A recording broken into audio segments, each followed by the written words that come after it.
Hello，歡迎大家收睇今日進擊投資解密啊！嗱，就係中秋啦，咁啊同觀眾講翻兩句先啦。各位觀眾大家好，咁啊預祝大家中秋節快樂啦，人月兩團圓啦。多謝晒 Viva 上嚟咧，又請我食月餅啦，咁啊多謝晒，咁啊祝大家中秋節快樂啦！咁啊當然咧，我哋都把握埋中秋前嘅一啲入市嘅機會啦。咁啊睇翻咧今日港股部分啦，哇真係〜非常之犀利啦！一下子又上到27,000幾以上嘅，咁啊走勢係非常之凌厲嘅，成個港股嘅走勢連續都升咗3個交易日啦。咁亦都有個別嘅股份咧，其實某部分嘅板塊咧個走勢都非常之唔錯。咁啊，不如就先睇下而家嗱，港股而家即係其實大家都唔會估頂住㗎啦。咁啊，Beavis 你又點睇而家大市嘅狀況咧？係啊，咁啊當然我諗即係大家都睇到就係話，即係而家港股個走勢係非常之好啦。即係你見佢之前雖然有啲回調，咁真係20天線真係頂得住嘅，係啦。咁啊跟住之後已經上翻嚟咯。咁但係你見到即係你話大市有冇話啲咩好大嘅消息憧憬出嚟？咁其實就冇乜啦。但係外圍嗰度叫做可能美國嗰邊有啲消息啦。咁啊大家都知道就係琴晚隔晚嘅美股美國政府啦就停擺啦。咁啊係7年以嚟嘅第一次啦。咁當然啦，咁啊大家你睇翻琴晚美股嘅表現，其實大家都覺得停擺冇乜嘢啊。轉頭就好翻嘅啦。咁啊當然因為即係而家就似乎即係我諗係環球股市嗰個投資情緒都係比較熾熱一啲啦。咁但係我都會覺得美國政府停擺仍然係一個值得留意嘅一個潛在風險啦。因為其實大家仲未知佢究竟停擺嘅時間會有幾耐啦。即係我相信。即係當然啦，佢如果停好短時間，即係可能1個零2個禮拜，當然我唔會覺得對即係金融市場構成一個咩衝擊啦。咁但係如果你話呢件事拖得比想象之中耐的話啦，即係你話政府個停擺嘅時間比較長啦，咁即係大家知道，除咗一啲美國嘅一啲公務員可能未必要再暫時唔使返工，同埋一啲數據即係會暫停啦。咁我自己就會覺得啦，當個停擺時間越長啦，個不穩定嘅因素其實就會越嚟越多啦。咁會唔會去到一個點，其實市場就突然間即係嗰個叫做憂慮上翻嚟咧，咁啊會形成一個外圍市場嘅下跌咧，咁啊亦都係有咁嘅可能嘅。咁啊所以大家要留意翻啦。咁同埋另一方面，即係當然啦，大家都知道，琴晚就算即係美國政府停擺咗啦，咁啊其實美股就繼續破頂嘅，係啦。咁當然啦，即係我諗就。市場氣氛太好啦，壞消息當好消息炒，因為即係叫做首先就係政府即係停擺啦，跟住之後再加埋啦，其實即係叫做美國嗰邊出咗個小非農嘅數據啦，咁啊其實差過預期嘅，咁啊啲人大家即刻覺得哇嗰個就業市場又麻麻地咯喎，跟住再加埋係啦，再加埋政府停擺不穩定因素確定，咁啊會唔會增加咗減息嘅機會咧？咁啊啲人即係叫做即係市場其實研判緊呢樣嘢啦，咁你會亦都見到今日嘅期貨市場嘅預計啦，大家而家市場估緊就話10月份嗰個叫做減息嘅機會啊，係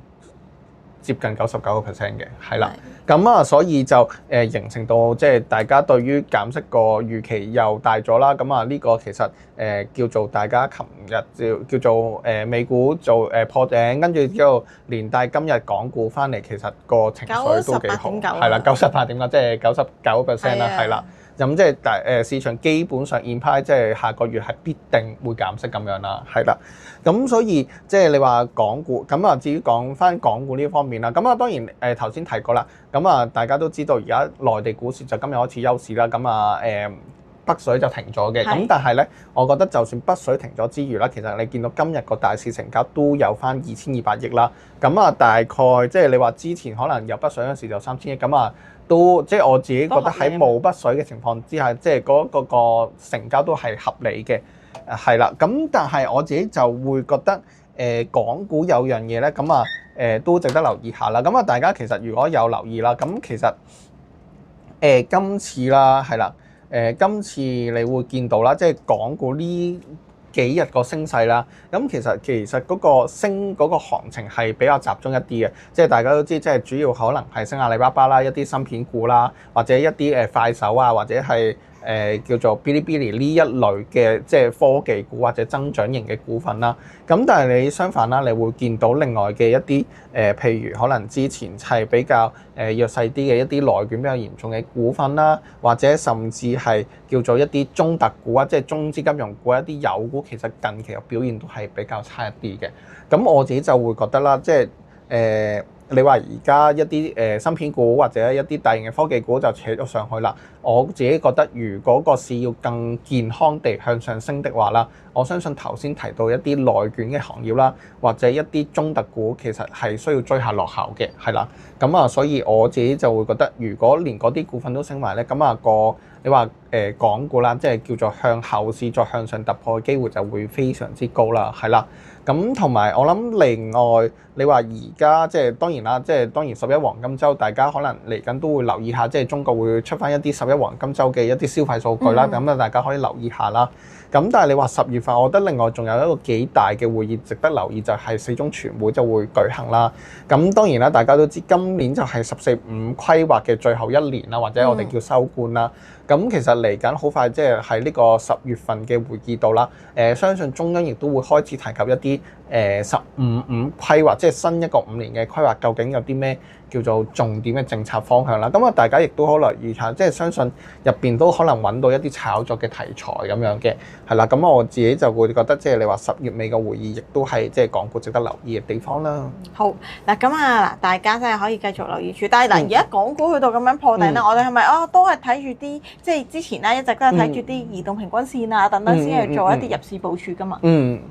係啦，咁但係你話講翻投資部署方面咧，當然你話港股今日再突破就叫做創咗一個差唔多4年嘅高位啦。當然下面你仲可以即係而家暫時睇住條，即係你話短線我支持可能喺叫做喺條10天線嗰度啦，係啦。咁但係你話而家可唔可以再即係追入一啲股份啊，或者係一啲咩情況？咁我自己覺得就視乎投資者嘅取態啦。因為我覺得，譬如你話的而且確，阿 Kenneth 啱啱講啦，其實嗱，你個市咁強勢，估頂都係冇意思㗎啦。咁但係而家值唔值得部署咧？咁我自己就會睇下投資者即係視乎，即係我自己覺得啦。即係你話而家個市升到呢個情況啦，我自己就覺得除咗強勢嘅股份之外，有冇啲落後嘅板塊？即係頭先我講過啦，中資金融股，或者一啲內卷嘅板，即係之前內卷得比較嚴重嘅板塊，而家係落後嘅，咁我覺得亦都可以留意下啦，係啦。咁啊，因為即係正如我頭先所講啦，即係你話個市大市氣氛咁好，咁但係你啲中特股基本上咧就跑輸大市嘅，係啦。咁啊，會唔會呢類股份即係嚟緊一段時間有機會追下落後咧？咁我自己都會覺得可以留意下啦。咁同埋另外一方面，我自己就覺得因為即係礙於即係大家對減息個預期都幾強啦。咁我覺得之前都有講過㗎啦，一啲資源類嘅股份，咩金礦股啊、銅股呢啲，我相信會繼續強勢嘅，係啦。係。如果金礦股呢一類，你會揀翻邊一啲咧？紫金啊，或者係其他招金啊？我諗因為咁樣啦，因為嗱講真，你話如果大家即係睇下大家睇好咩啦，即係你當然而家你話近期啲金礦股好多都升得比較好嘅，係啦。咁但係譬如可能有啲金礦股入邊有啲其實未即係有啲可能係叫做有一啲譬如我覺得呢啲譬如係赤峰黃金呢啲可以留意啦。跟住之後譬如但係你話紫金啦，嗱紫金大家都知咧，即係當然近排紫金都升得好好啦。咁但係大家都知即係叫做前兩日啦，佢拆出嚟嗰個紫金國際啦，其實就即係呢兩日上市個表面超犀利啦，係啦。咁然後今日就再入埋呢個恆生綜合指數入邊啦。咁我自己就會覺得啦，即係大家睇下即係嗰個想唔想即係搏一搏啦。我自己覺得咧，佢而家啱啱入埋指數咧，可能嚟緊再會有得炒，因為大家都知啦，你入咁快速納入呢個恆生綜合指數咧，即係嚟緊你話入呢個叫做滬深港通個名單個機會，亦都係非常之高啦，係啦。咁啊所以我自己都會覺得啦，嚟緊即係你話如果個金價你話繼續升，咁啊同埋再加埋即係 IPO，其實你話上面冇乜蟹貨，你話呢啲再繼續有冇得繼續短炒上去咧？我自己覺得個機會都幾高嘅，係啦。咁、嗯當然啦，即係你話如果你真係覺得哇，你覺得啊，其實可能你話紫金國際冇乜圖睇，又冇乜參考，咁你咪入翻啲頭先我講過嘅死啦，係啦，突然間頭先唔記得嗰隻赤峰，唉頂！赤峰黃金係啦，赤峰黃金頂6693啊，係咪6693？係啦，咁啊，即係如果你話想有多啲參考，即係有啲支持位啊，或者同埋有啲阻力位睇下嘅話，咁你咪揀翻隻赤峰咯，係啦。咁我覺得即係大家都係金礦股，咁啊受惠程度都應該差唔多噶啦。好啊，但係咧，如果睇啦，赤峰黃金啦，佢而家好似都差唔多近阻力位喎，即係之前有啲幾個頂位都近呢啲位置喎。係啦，咁我自己就會覺得咧，因為其實你話金價啦，我諗其實你話嚟緊即係市場都係繼續睇好啦，而我自己都係覺得黃金即係你話年底前再繼續向上嘅機會都係比較高一啲嘅，因為你話嚟緊即係你話除咗個停擺唔知幾耐會拖落幾耐之外啦，咁你話另外啦，咁啊其實嚟緊好快啦，即係叫做我諗10月尾啦，咁啊中美就會再有一個貿易談判啦，我相信喺嗰段談判未有結果之前咧。有機會啲金價都係繼續會升㗎啦，係啦。咁同埋近期啦，即係大家都知道啦，由過去幾年即係好多央行都好大力掃金㗎嘛。咁啊近期亦都有報道指咧，印度央行又加入埋呢個掃金嘅行列啦，即係好活躍咁去掃金啦。咁所以基本上我會覺得黃金應該繼續向上嘅機會都係非常之高嘅，咁所以你話金礦股即係大家都受惠個金價向上㗎啦，咁但係如果你話咩嘅話，咪揀一啲落後啊，或者係咯咁嗰啲去買入，我自己覺得 OK 嘅，係啦。好，咁啊大家就可以留意住隻6693啦。咁啊，如果即係大家都本身係 buy 金價呢一樣嘢嘅話咧，其實就可以咧，即係隨時就即係再作出部署嘅。好啦，咁啊除咗金之外咧，我覺得咧今日咧都好 excited 嘅就係佢個晶片股啊呢一個板塊啊，咁啊嗱近期啦就炒科技股啦，今次咧就連呢個晶片股啊等等咧又再即係一次過大家都係再拉起啦，咁啊都想睇下晶片股板塊嘅話咧，自己阿 Beavis 又點睇咧？係啦，咁啊當然啦，即係你話講開芯片股呢樣嘢啦，咁啊港股其實都係咁講噶啦，即係你話港股揀做芯片嘅標的啦，或者係嘅股份啦，其實都唔係好多來去都係嗰幾隻啦，一係就中芯啦，係啦，一係就華虹半導體啦，咁啊係啦 ASM 啦，好似近期 ASM 已經表現好咗啲，即係之前有一排都幾沉淪，咁近排都好翻啲啦，係522啊嘛，我記得。係啦，呢隻就可能大家少睇啲，但係近期個表現都幾唔錯嘅，係啦。咁但係當然啦，即係 compare 就冇中芯同埋即係華虹半導體咁勁啦。咁當然啦，你話近排你話中芯其實就你話點解芯片股會炒咧？咁其實我覺得主要就係其實不論係美國嗰方面啦，或者係中國呢一邊啦，即係對於芯片都有一啲唔同嘅消息出咗嚟，咁啊都係利好嘅，係啦。咁你會見到啦，你會見到就話，即係先講外圍嗰邊啦。外圍嗰邊咧，即係有一啲嘅叫做芯片嘅製造商啦，即係譬如講緊可能三星電子啊，或者係NVIDIA 或者係美光 MU 啦。咁啊，其實近期都不約而同地就話調高咗佢嘅產品價格啦，係啦。咁同埋另外一方面啦，咁啊，其實就叫做仲有就係上個月啦，其實你會睇到華為出咗個發佈會之後啦，咁啊亦都係即係有一啲新嘅芯片 product 就會即係叫做推出市場啦。咁其實基本上市場都對於嗰個技術幾正面嘅，而即係你會見到啦，大家似乎即係投資市場啦，即係開始認為啦，咦？似乎中國喺嗰個芯片嗰個設計嗰個技術啦，各方面似乎即係開始追近咗外國嘅一啲水平啦。咁啊，呢個亦都令到即係大家對於即係叫做香港啊或者中國嘅一啲芯片嘅叫做企業啊，個投資興趣係大咗嘅，係啦。咁當然啦，即係你話另外即係呢個長遠啲嘅就係即係大家都會留意到，即係由近期嘅阿里巴巴到騰訊，大家都話佢哋開始即係同即係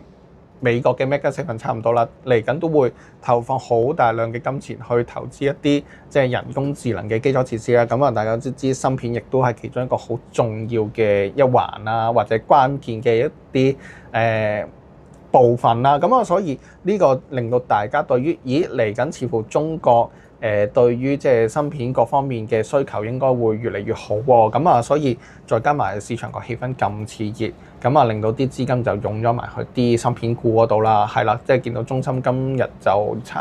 掂過90蚊添，係啦。咁啊，近期個走勢都非常之凌厲嘅，係啦。咁但係你覺得呢一個走勢係咪繼續可以持續咧？呢一個嘅炒作、炒風？嗱，so far 我自己就會覺得啦。望佢近期嗰啲表現啦，我自己就會覺得就無懈可擊㗎啦。咁但係爭在就係大家會唔會畏高咁唔夠膽追嘅啫？我自己就會覺得係啦。咁我自己就會覺得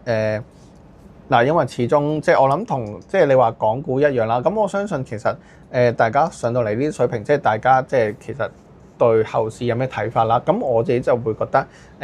後市即係我都仍然睇好，但係你話中間會唔會有啲波幅，即係有機會叫做調整下俾大家入市咧？咁我自己覺得都可以等得嘅。咁尤其是正如頭先我所講啦，其實股市成日都係咁樣嘅，有啲板塊升得太多嘅時候，有時就唞下氣，人啲資金就轉去啲落後嘅板塊啦。咁啊嚟緊即係睇下都會有冇呢啲機會啦。即係你話嚟緊，你話會唔會趁個市可能有機會係調整一兩日嘅話，跟住之後有啲好啲嘅價位，即係大家入得舒服啲咧？咁我自己覺得就尤其是啦，即係你譬如我好似見到中芯呢啲啦，哇今日咁鬼死大支陽燭，係啦，咁啊其實我自己就會覺得如果我係投資者嘅話，就即係除非你係短炒 day trade 啦，咁我如果唔係嘅話，係啦，咁我自己就會等佢有冇一啲調整嘅機會先會考慮啦。係啦，或者係我寧願忍手而家唔入住，因為嗱，我講真，你近排個勢咁強，你之前可能 miss 咗啲機會，咁啊而家升得咁緊要啦，咁我自己就寧願即係等一個調整嘅機會先去入啦，係啦，或者係即係留意下有冇啲即係叫做落後嘅板塊可以即係叫做坐得舒服啲嘅，咁就會好啲啦，係啦。嗱，啱啱就講即係晶片股啦，你都會等佢調整咗，然後先至再入市啦。咁不如又講下晶片股入邊，你係咪自己本身最睇好都係981，定係或者係其他類別咧？譬如華虹半導體啊、上海復旦啊呢一啲啊，都係大家可以即係考慮嘅對象咧。我諗其實你話如果其實而家你話個市場對芯片嘅一個憧憬啦，咁其實我諗而家市場對於一啲先進嘅製程嘅一啲芯片，即係其實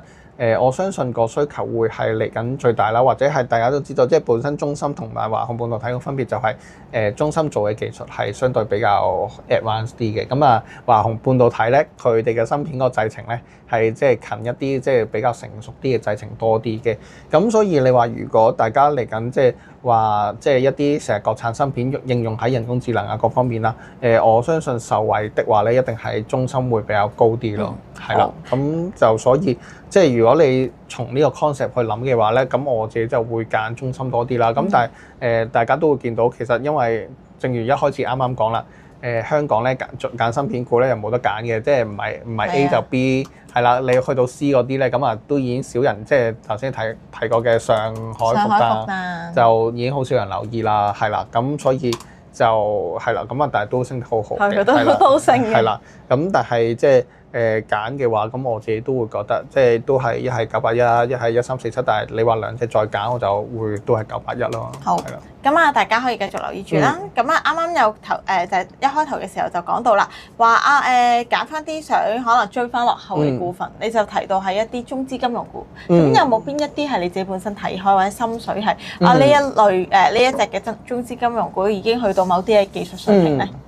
係啦，咁啊，如果你話望翻的話啦，咁我自己覺得，如果你話內險股嗱，講真，你話上半年內險股其實我見到好多隻其實做出嚟個成績都唔錯嘅，咁但係譬如你話我自己如果你話偏要我揀你話咧，你話除咗你話平安，我自己就成日覺得佢成個走勢好立嘅，因為大家成日覺得好似佢仲係俾房地產拖累住咁樣啦。咁如果係揀嘅話，我寧願就會揀2328或者2628啦，係啦。係啦，人壽或者財險啦，係啦，咁啊，似乎呢兩隻即係我覺得即係由今年個升幅啊各方面啊都 OK 嘅，咁但係你話平安我成日覺得，我成日覺得佢又盤數又唔係做得好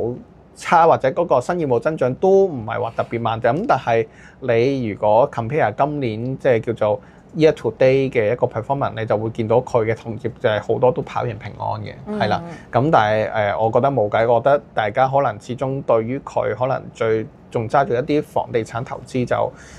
戒心重啲咯，係啦，咁啊令到個升幅就限制住咯。好啊，嗱咁啊最後啦，不如 update 埋我哋上次講嗰啲嘅汽車板塊啦，其中上次講小米啦出咗發佈會啦，係啦，咁另外同埋零跑啦就變領跑啦。喂，佢好似都 OK 喎，我見到佢今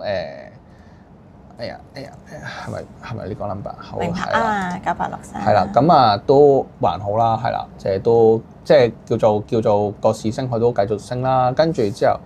1810啦，係啦，跟住仲有9896嘛。係。唔係喎。名創優品9868。係啦，咁啊小鵬都 OK 嘅。反而小鵬有更小鵬都 OK 喎，係喎，好似佢就升得快過零跑少少喎，係喎。好。係啦，咁但係OK 啦，咁但係都係好似我之前咁講啦，如果你話暫時去揀呢啲新能源車股啦，即係零跑同小鵬，即係因為即係都係一個嚟緊，即係會turn for profit 啦，即係零跑已經 turn 咗 profit 啦，係啦，咁我就相對呢兩隻好啲啦。咁你話近期1211其實都已經升翻少少上嚟嘅。